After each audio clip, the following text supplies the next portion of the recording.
जब खगोलविदों ने जुलाई 2025 में 3i एटलस को पहली बार सूचीबद्ध किया तो दुनिया ने इस पर शायद ही ध्यान दिया। आखिरकार यह बस एक और अंतरतारकीय यात्री था, तारों के बीच विशाल शून्य में भटकता हुआ ब्रह्मांडीय मलबा। अपनी तरह की यह तीसरी वस्तु थी जिसे कभी देखा गया था, लेकिन फिर भी देखने में यह सौरमंडल से एक तरफा यात्रा पर गुजरने वाले एक मूक आगंतुक से ज्यादा कुछ नहीं थी। लेकिन फिर जेम्स वेब स्पेस टेलीस्कोप, जिसे शायद ब्रह्मांड को देखने के लिए मानवता द्वारा अब तक खोली गई सबसे शक्तिशाली आंख माना जा सकता है, ने इस पर ध्यान केंद्रित किया। और जो कुछ उसने देखा उसने सब कुछ बदल दिया। यह महज सूरज की गर्मी से गर्म हो रही कोई बर्फीली चट्टान नहीं थी। 3 एटलस के भीतर गहराई में कुछ चमक रहा था, बेतरतीब ढंग से नहीं, अव्यवस्थित रूप से नहीं, बल्कि लयबद्ध रूप से, एक धड़कन की तरह, एक दिल की धड़कन की तरह। और जैसे जैसे दिन बीतते गए, जो एक अजीब जिज्ञासा के रूप में शुरू हुआ था, वह कहीं अधिक परेशान करने वाली चीज में तब्दील होने लगा। चमक का स्तर अनुमान से परे बढ़ गया। वस्तु अपनी सूर्य प्रकाशित सतह से नहीं, बल्कि भीतर से ऊष्मीय ऊर्जा उत्सर्जित करने लगी। फिर संकेत आने लगे, रेडियो स्पंदन जो मानवीय सटीकता के साथ दोहराए जा रहे थे। और अंत में मार्ग परिवर्तन। वस्तु ने जानबूझकर अपना रास्ता बदला। यह निष्क्रिय पथ पर बहने वाली कोई चट्टान नहीं थी। यह एक ऐसी वस्तु थी जो इरादे से और संभवतः जागरूकता के साथ व्यवहार कर रही थी। 3 एटलस के अंदर कुछ है, और जेम्स वेब टेलीस्कोप ने शायद इस बात की पुष्टि कर दी है कि वह तब। शुरुआत में यह महज एक सांख्यिकीय अपवाद था, वेब टेलीस्कोप के इंफ्रारेड फीड में कई बिंदुओं के बीच एक चमकीला बिंदु। लेकिन जब टीम ने NISPEC उपकरण से प्राप्त डेटा की समीक्षा की तो एक विसंगति को नजरअंदाज करना मुश्किल हो गया। 3 एटलस अंतरिक्ष में किसी अन्य वस्तु की तरह व्यवहार नहीं कर रहा था। सामान्य तौर पर अंतरिक्ष में आने वाले पिंड अपनी घूर्णन गति, पदार्थ के उत्सर्जन या बर्फीली सतहों से सूर्य के प्रकाश के असमान परावर्तन के कारण अनियमित रूप से मंद और तेज होते रहते हैं। लेकिन 3 नेत्रों वाले एटलस में ऐसा कोई परिवर्तन नहीं दिखा। इसके बजाय इसकी चमक आश्चर्यजनक रूप से स्थिर रही। इससे भी अधिक चिंताजनक बात यह थी कि पिंड अपने केंद्र से एक केंद्रित चमक उत्सर्जित कर रहा था, मानो कोई छोटा भट्टी निश्चित अंतरालों पर स्पंदित हो रहा हो। हर 4 घंटे में ऊष्मा एक जैविक लय की तरह पूर्णतः समयबद्ध चक्र में बढ़ती और घटती थी। यह पैटर्न इतना सटीक था कि इसे भूवैज्ञानिक नहीं माना जा सकता था। यह घूर्णन, सौर पवन या किसी भी ज्ञात प्राकृतिक प्रक्रिया से मेल नहीं खाता था। यह बहुत गहराई से आ रहा था, सूर्य के प्रकाश के बदलते कोण या सूर्य से पिंड की दूरी से पूरी तरह अप्रभावित। वैज्ञानिकों ने इसे तापीय विसंगति कहा। लेकिन दबे स्वर में कुछ लोग एक और शब्द फुसफुसाने लगे, दिल की धड़कन। नाड़ी धीमी, सधी हुई और यांत्रिक थी, जो किसी तारे की विकिरण की तरह नहीं, बल्कि गहरे अंतरिक्ष में सांस लेते हुए किसी इंजन की तरह गूंज रही थी। इस वस्तु के भीतर कुछ ऐसा था जो बाहरी बलों से स्वतंत्र होकर आंतरिक ऊर्जा उत्पन्न कर रहा था। और इन पैटर्नों का अध्ययन करने वालों के मन में एक भयावह प्रश्न उभरने लगा, किस प्रकार की वस्तु अंधेरे में स्वयं को ऊर्जा प्रदान करती है? जैसे जैसे ऊष्मीय डेटा को अनदेखा करना असंभव होता गया, रेडियो खगोलविदों ने भी इस जांच में भाग लिया। दक्षिण अफ्रीका से लेकर कैलिफोर्निया तक दुनिया भर की दूरबीनों ने अपने रिसीवर 3 एटलस की ओर लक्षित किए। कई दिनों तक सिग्नल निर्बाध रूप से प्राप्त होते रहे। फिर एक बड़ी सफलता मिली। एलन टेलीस्कोप सरणी ने एक कमजोर संकीर्ण बैंड सिग्नल का पता लगाया, जो हर 4 घंटे में एक स्थिर स्पंदन के रूप में उभर रहा था और वेब द्वारा पता लगाए गए थर्मल उछाल के साथ पूरी तरह से सिंक्रोनाइज था। पहले तो संदेह का माहौल छा गया। क्या यह शोर था, प्रतिध्वनि थी या स्थानीय हस्तक्षेप था?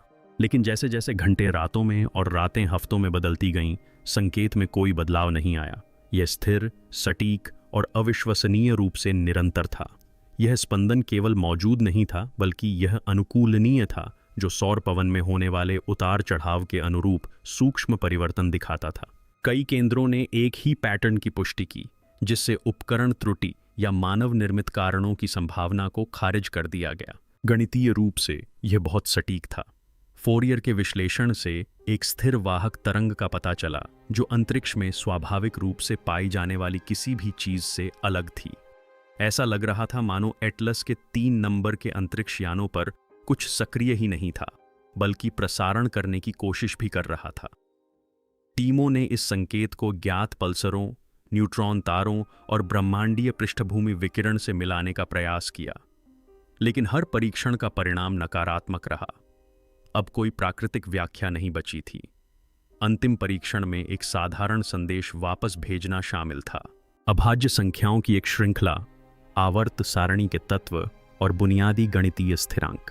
72 घंटे बाद एक जवाब आया, विकृत, धुंधला, लेकिन वह था, और बिल्कुल समय पर, एक सेकंड के अंतराल पर। किसी ने हमारी बात सुन ली थी और किसी ने जवाब दिया था। 18 अगस्त को सब कुछ फिर से बदल गया।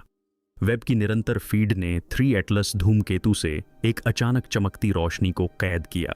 ऊर्जा का एक विस्फोटक विस्फोट जिसने 1 घंटे से भी कम समय में वस्तु की चमक को 40% से अधिक बढ़ा दिया। कोई भी धूमकेतु ऐसा व्यवहार नहीं करता, यहां तक कि वाष्प या धूल के विस्फोट के दौरान भी नहीं। लेकिन इससे भी अधिक चौंकाने वाली बात इसके बाद हुई। वस्तु के प्रक्षेप पथ के पुनर्मूल्यांकन से एक सूक्ष्म लेकिन स्पष्ट दिशा परिवर्तन का पता चला। 3 एटलस अब केवल बह नहीं रहा था, यह दिशा परिवर्तन था। इस बदलाव ने इसे सौरमंडल के क्रांतिवृत्त तल के करीब ला दिया, जिससे यह भीतरी ग्रहों के साथ अधिक सटीक रूप से संरेखित हो गया।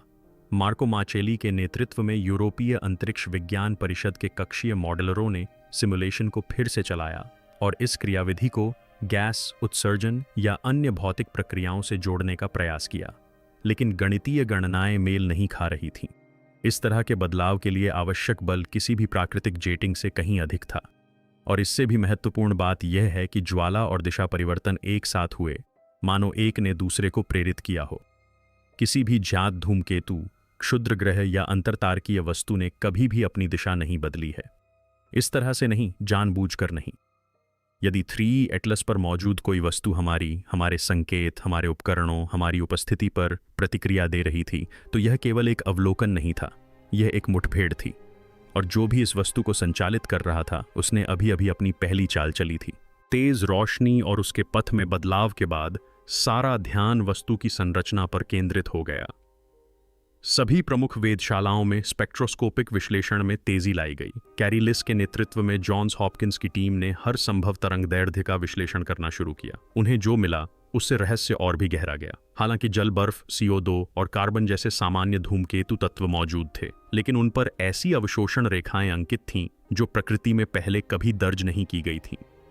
कुछ रेखाओं ने धात्विक मिश्र धातुओं की उपस्थिति का संकेत दिया, जिनमें पृथ्वी पर उन्नत विनिर्माण में उपयोग किए जाने वाले दुर्लभ पृथ्वी तत्व भी शामिल थे। अन्य रेखाओं ने प्रयोगशालाओं में परिकल्पित क्वांटम पदार्थों की ओर इशारा किया, जिन्हें काल्पनिक भौतिकी शोधपत्रों के बाहर कभी नहीं देखा गया था। ये कोई संयोगवश बने ब्रह्मांडीय यौगिक नहीं थे। इन्हें विशेष रूप से तैयार किया गया था, आणविक स्तर पर इस तरह से संरचित किया गया था कि ये प्राकृतिक पदार्थों से अलग तरह से व्यवहार कर सकें। अवरक्त स्पेक्ट्रम में कुछ परावर्तन प्रकाश को मोड़ने के लिए डिजाइन किए गए मेटा सामग्रियों के प्रकाशीय प्रोफाइल की नकल करते थे, ठीक उसी प्रकार की सामग्री जो गुप्त तकनीकों में उपयोग की जाती है। संक्षेप में, 3i एटलस केवल सक्रिय नहीं था, यह केवल प्रतिक्रिया नहीं दे रहा था। इसका निर्माण उस स्तर की सटीकता के साथ किया गया था जो मानव जाति द्वारा अब तक निर्मित किसी भी चीज से कहीं अधिक है। और यदि सामग्री कृत्रिम है और संकेत जानबूझकर भेजे गए हैं, तो यह प्रश्न ही नहीं उठता कि 3i एटलस क्या है। अब सवाल यह है कि इसे किसने बनाया और यह यहाँ क्यों है।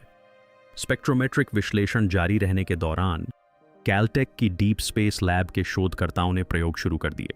पैसिव सिग्नल मैपिंग, जिसमें संरचनात्मक अनुनाद का पता लगाने के लिए एक साथ कई तरंगदैर्ध्यों में 3 एटलस को सुना जाता है। उनकी खोज ने वैज्ञानिक समुदाय को झकझोर कर रख दिया। वह वस्तु केवल रेडियो स्पंदन ही उत्सर्जित नहीं कर रही थी, उसका संपूर्ण द्रव्यमान एक अनुनादी कक्ष की तरह कार्य कर रहा था। हर कुछ घंटों में एक निम्न आवृत्ति वाली गूंज एक्स बैंड और माइक्रोवेव स्पेक्ट्रम में गूंजती थी, जो इतनी नियमित देरी से पृथ्वी पर वापस आती थी कि उसे आकस्मिक नहीं माना जा सकता था। इससे भी ज्यादा परेशान करने वाली बात यह है कि जब सिग्नल को उलट दिया गया, धीमा कर दिया गया और मानव वाणी के सोनोग्राम पर परत दर परत डाला गया, तो इसने भाषा से मिलते जुलते पैटर्न उत्पन्न किए। हालांकि यह कोई जानी मानी भाषा नहीं थी, बल्कि संरचित और समझने योग्य थी, मानो 3 एटलस के अंदर कुछ संचार की नकल कर रहा हो, या उससे भी बुरा, सुन और सीख रहा हो। कुछ विश्लेषकों का मानना है कि वस्तु केवल संकेतों पर प्रतिक्रिया नहीं कर रही है, यह अनुकूलन कर रही है, मानव संचार के कंपन तर्क के अनुरूप खुद को ढाल रही है, शायद उस तरह से बोलने की तैयारी कर रही है जिसे हम अंततः समझ सकें। लेकिन अन्य लोग एक और भी भयावह विकल्प से डरते हैं। जो हम सुन रहे हैं वह शायद स्वयं वस्तु नहीं है, बल्कि उसके अंदर कुछ हलचल हो रही है, जागृत हो रही है, बाहर आने की तैयारी कर रही है, ये कर रही थी है। जेम्स वेब स्पेस टेलीस्कोप से ली गई इंफ्रारेड इमेजिंग के एक नए दौर ने कुछ और भी अधिक हैरान करने वाली बात का खुलासा किया है। 3 एटलस पिंडों के हीट मैप के भीतर गहराई में वैज्ञानिकों ने एक गतिशील आंतरिक संरचना देखी। यह न तो अनियमित थी, न ही तरल, बल्कि सर्पिलाकार थी, जो असामान्य स्थिरता के साथ घूम रही थी। सर्पिल घना, चिकना और नियमित था, मानो किसी कृत्रिम संरचना से निर्मित हो। इसकी गति वैसी प्रतिक्रियात्मक नहीं थी जैसी किसी लुढ़कते हुए पिंड के भीतर हिलते हुए मलबे से अपेक्षित होती है। यह स्वायत्त थी, एक ऐसे अक्ष पर घूम रही थी जो वस्तु के अंतरिक्ष में स्वतंत्र रूप से घूमने के बावजूद स्थिर बना रहा। यह आंतरिक कोर जड़त्व से अप्रभावित प्रतीत होता था, जो किसी प्रकार के जड़त्वीय अवमंदन या आंतरिक गुरुत्वाकर्षण नियंत्रण का संकेत देता है। सैद्धांतिक भौतिकी में हमने जिन तकनीकों का केवल सपना देखा था, ये वही तकनीकें हैं। इससे भी अधिक चौंकाने वाली बात यह थी कि सर्पिलों के आयाम एक पूर्ण स्वर्ण अनुपात का पालन करते हैं, वह भी एक बार नहीं, बल्कि 3 अलग अलग पैमानों पर बार बार। प्रकृति में यह पैटर्न जीवित जीवों, डीएनए कुंडलियों, आकाशगंगाओं, नॉटिलस के खोलों में दिखाई देता है, लेकिन गहरे अंतरिक्ष की ठंडी चट्टानों में कभी नहीं। यह जैविक बुद्धिमत्ता का खाका है, एक फ्रैक्टल फिंगरप्रिंट है जिसे हम डिजाइन से जोड़ते हैं, न कि अराजकता से। और यदि इस वस्तु के केंद्र में एक स्वर्ण सर्पिल घूम रहा है, तो यह न केवल जीवित है बल्कि संभवतः सचेत भी है। सर्पिलाकार आकृति की खोज के 1 सप्ताह से भी कम समय बाद वस्तु की चमक में अचानक गिरावट दर्ज की गई। शुरुआत में इसे घूर्णीय छायांकन समझा गया, लेकिन वेब से प्राप्त उच्च कंट्रास्ट इमेजिंग ने एक अभूतपूर्व चीज का खुलासा किया। 3 नेत्र वाले एटलस की सतह का एक हिस्सा खिसक गया था, टूटा नहीं था, दरार नहीं पड़ी थी, बल्कि हिल गया था। एक आयताकार, चिकना और परावर्तक पैनल पीछे हट गया था, जिससे भीतर एक गहरा गड्ढा दिखाई दिया। किसी भी प्राकृतिक धूमकेतु या क्षुद्र ग्रह ने कभी भी यांत्रिक गति प्रदर्शित नहीं की है। यह पीछे हटना साफ, सम्मित और स्थायी था। नवगठित गड्ढे के अंदर अवरक्त स्कैन ने कोई मलबा, कोई गैस, कोई ऊष्मीय गड़बड़ी नहीं पाई। इसके बजाय वहां स्थिरता थी, एक ऐसा स्थान जिसे ठंडा और अंधेरा रहने के लिए बनाया गया था, जैसे कोई कक्ष या पालना।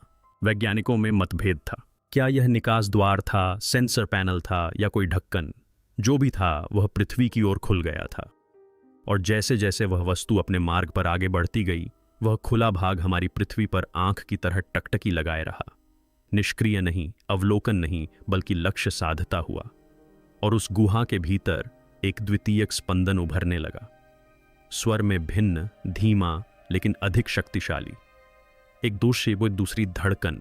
मेरे भीतर कुछ और जागृत हो गया था, मानो इतना ही काफी नहीं था।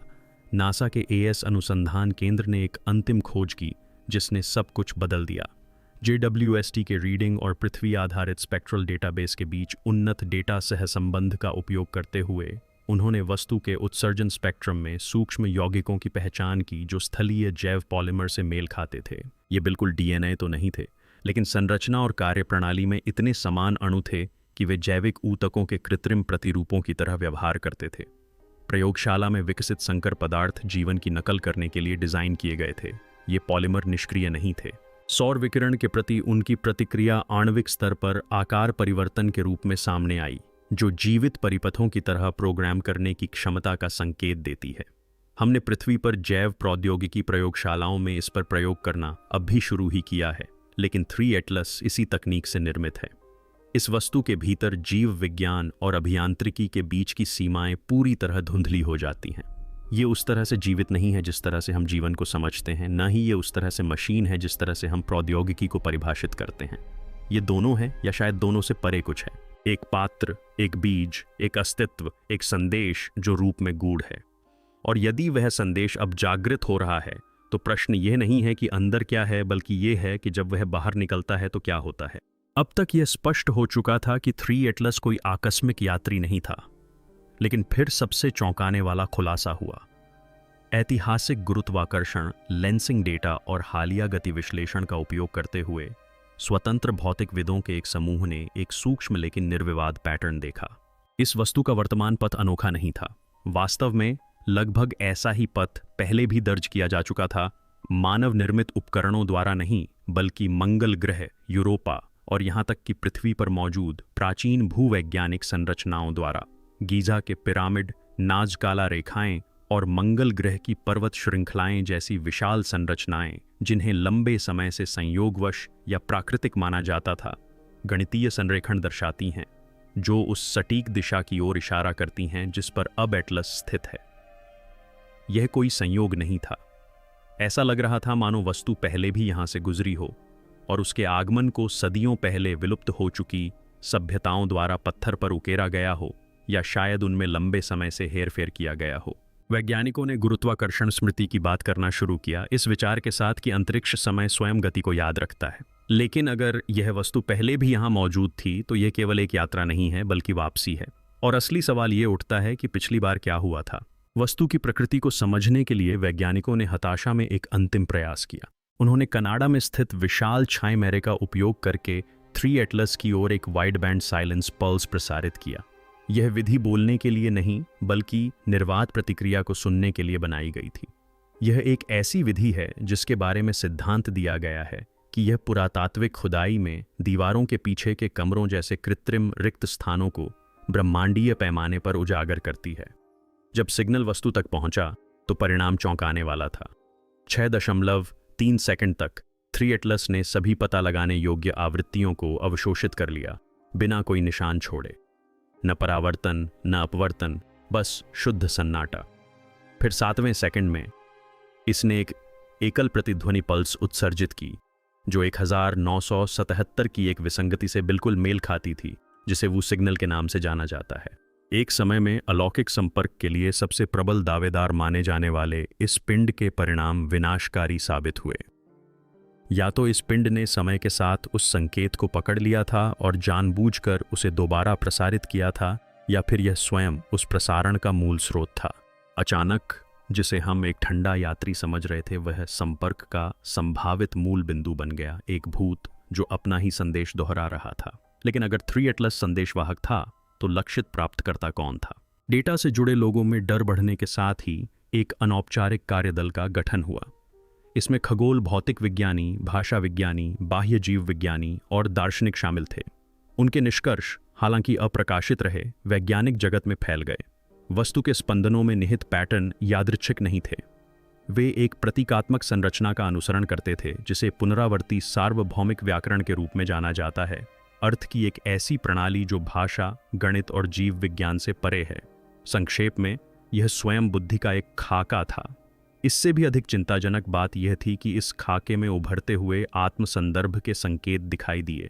सरल शब्दों में कहें तो यह केवल संवाद नहीं कर रहा था बल्कि स्वयं के बारे में बात कर रहा था। शोधकर्ताओं का मानना है कि 3 नेत्रों वाले एटलस में एक गैर मानवीय चेतना हो सकती है जो डेटाबेस या सर्किट में संग्रहित नहीं है, बल्कि ज्यामिति, प्रकाश और अनुनाद में अंतर्निहित है। यह वस्तु केवल जीवित नहीं है, यह हमारे प्रति सचेत हो सकती है, न केवल इसलिए कि हमने इसे देखा बल्कि इसलिए कि इसने हमें अपनी संरचना में पहले से ही शामिल कर लिया था, मानो हमारे सौर मंडल से होकर इसकी यात्रा हमेशा से ही पहचान जगाने के लिए निर्धारित थी। हमसे नहीं बल्कि अपने भीतर से, मानो यह घर लौट आई हो। फिर आया आखिरी मोड़। दुनिया भर की वेधशालाओं ने कुछ और भी अप्रत्याशित चीज की रिपोर्ट करना शुरू कर दिया। तारों की स्थिति में सूक्ष्म बदलाव जो न तो बहुत बड़े थे न ही तुरंत दिखाई देते थे, लेकिन वास्तविक थे।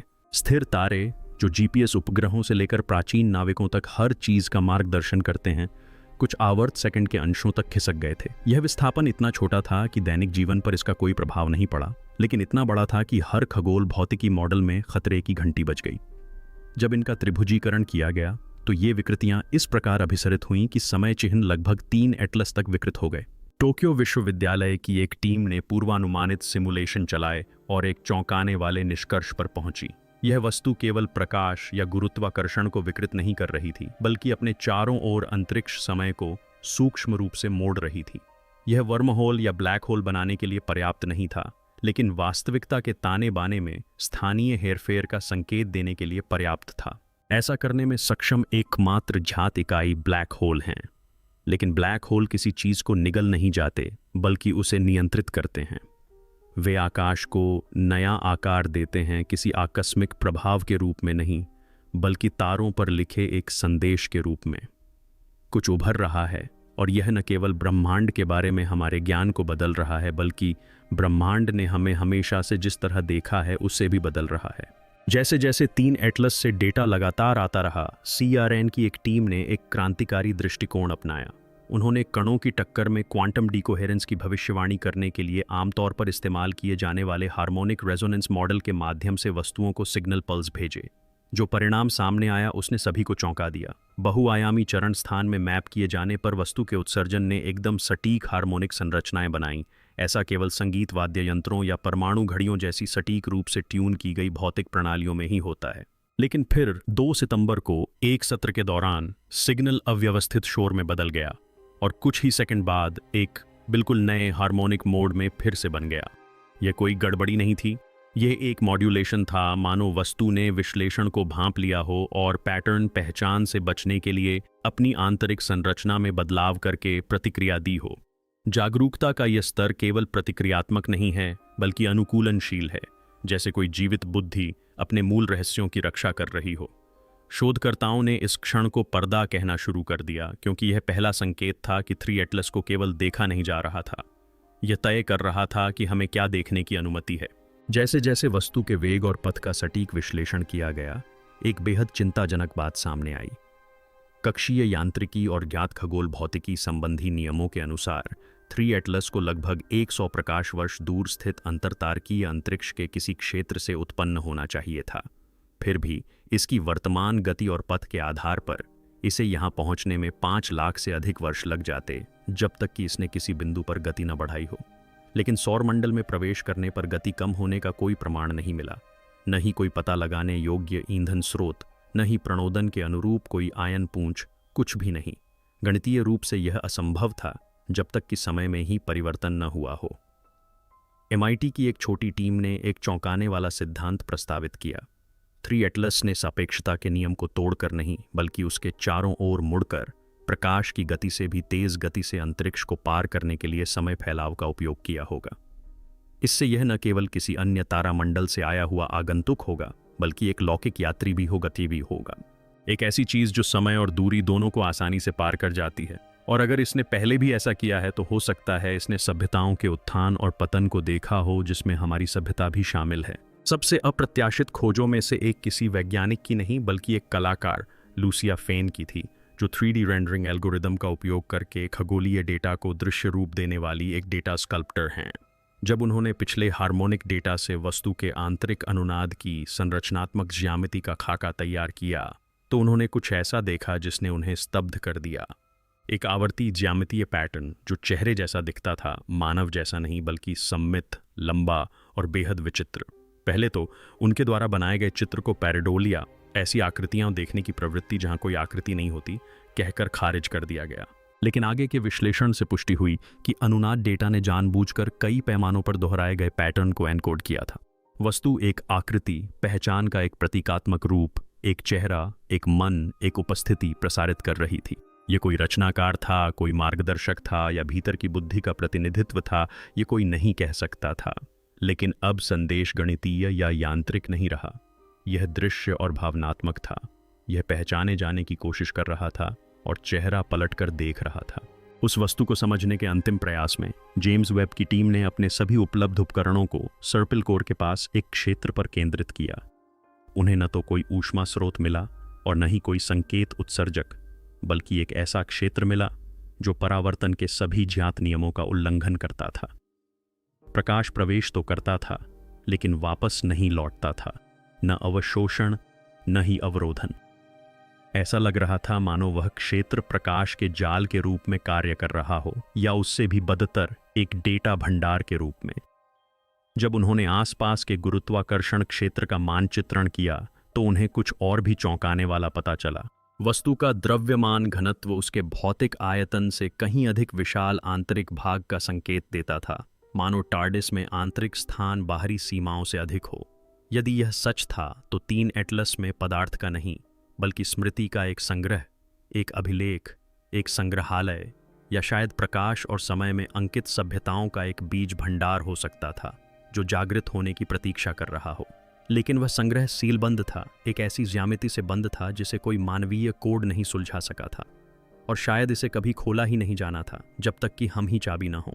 सदियों से मानवता रात के आकाश में टकटकी लगाए अपनी उत्पत्ति, ब्रह्मांड में अपने स्थान और क्या हम सचमुच अकेले हैं जैसे सवालों के जवाब खोजती रही है। हमने संकेत भेजे, हमने दूरबीनें बनाई, हमने आगंतुकों के सपने देखे, लेकिन हमने कभी कल्पना भी नहीं की थी कि कोई चीज़ पहले से ही हमें देख रही होगी, बस हमारे ध्यान से देखने का इंतजार कर रही होगी। 3IE एटलस यूं ही हमारे सौर मंडल में नहीं आ गया। यह एक उद्देश्य, एक लय और एक स्मृति के साथ आया है। यह दिल की तरह धड़कता था, यह दिमाग की तरह प्रतिक्रिया करता था। इसने हमसे मिलने के लिए अपना रास्ता बदल लिया, मानो यह जानता हो कि हम कौन हैं।